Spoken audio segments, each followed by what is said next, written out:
The dog everyone ignored until the fire started. The street woke up the same way it always did. Buses groaned, shops rolled open their metal mouths. People hurried past one another with eyes fixed forward, chasing time like it owed them something. And on the corner, right beside the cracked fire hydrant and the leaning streetlight, sat the dog. He had no name that anyone bothered to use. Most people just called him that dog. He was medium-sized, brown and gray with fur that looked permanently dusty. One ear stood up, the other bent forward as if it had given up halfway through listening to the world. Every morning he sat there, not begging, not barking, just watching. People stepped around him like he was part of the sidewalk. Some children laughed and threw pebbles. Some adults scowled and muttered about strays. A few shop owners waved brooms in his direction. Shoo! He never moved far. He always came back. At noon, the heat pressed down hard. The dog shifted into the shade of a closed grocery store, curling his tail around his paws. A woman selling roasted corn noticed him and shook her head. "That dog's been here for years," she said to no one in particular. "Doesn't belong to anyone." The dog lifted his head slightly. He listened. He always listened. No one knew where he came from, but if they had looked closer, they might have noticed the faint white scar on his back leg, or the way loud bangs made him flinch before he controlled himself. Once, long ago, he had belonged to someone, a man who smelled like oil and smoke, a man who worked nights and came home tired but always made time to scratch behind his ears. That man had called him Rex. Then one night, the man never came home. The door stayed closed, the food bowl stayed empty, and Rex waited. Days turned into weeks, weeks into seasons. Eventually, waiting became sitting, sitting became surviving, and surviving became invisible. At the end of the block stood an old apartment building, 3 stories, peeling paint, rusted balconies.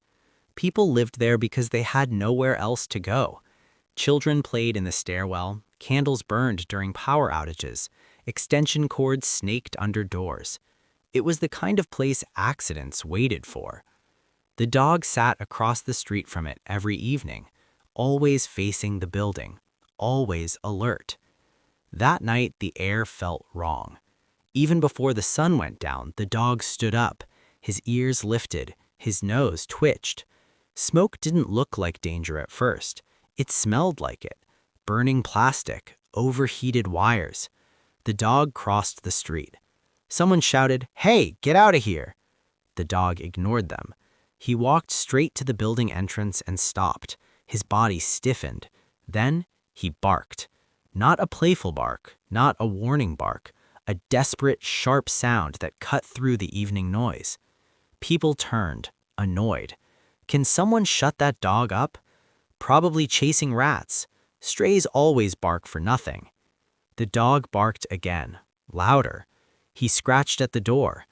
Inside the building, on the 2nd floor, a woman rocked her baby to sleep. She heard the barking but closed the window.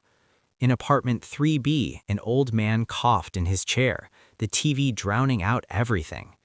The smoke thickened. Still no flames, yet. The dog began to howl, a long, aching sound that didn't belong to anger. It belonged to fear. Finally, a teenager stepped outside. "Why is this stupid dog—" He froze. Smoke poured from a crack near the stairwell. "Fire!" he screamed. The building erupted. Doors flew open, people ran, children cried, someone tripped on the stairs. And through it all, the dog moved. He ran toward the building. Someone grabbed his collar. "Get back!" The dog twisted free. Inside, flames burst from the 2nd floor. The dog disappeared into the smoke. Heat roared. The dog's paws burned as he climbed the stairs. He coughed, but he kept going. A baby cried. The sound cut through everything. The dog followed it. Apartment 2A. The door was closed. He slammed his body against it once, twice. The door cracked open. Inside, the woman lay unconscious, smoke choking the room. The baby screamed from the crib. The dog grabbed the blanket with his teeth, pulled, dragged. He coughed, his vision blurred, but he didn't stop. He hauled the baby across the floor, through the door, down the stairs. Outside, people screamed when they saw him. "Someone take the baby!" Hands reached. The baby was safe. The dog turned back. "Don't let him go back in. He'll die." The dog slipped past them anyway. Inside, the third floor was collapsing. The old man from 3B was trapped. The dog found him slumped near the window.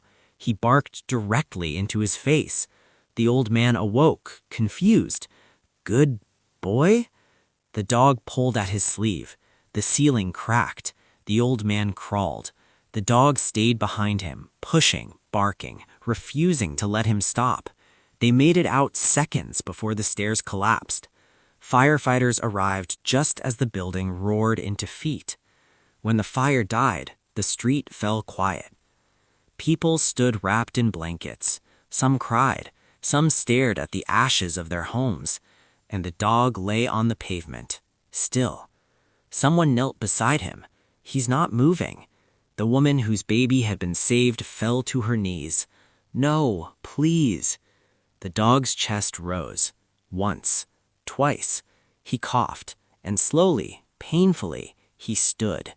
Applause broke out. Someone cried openly.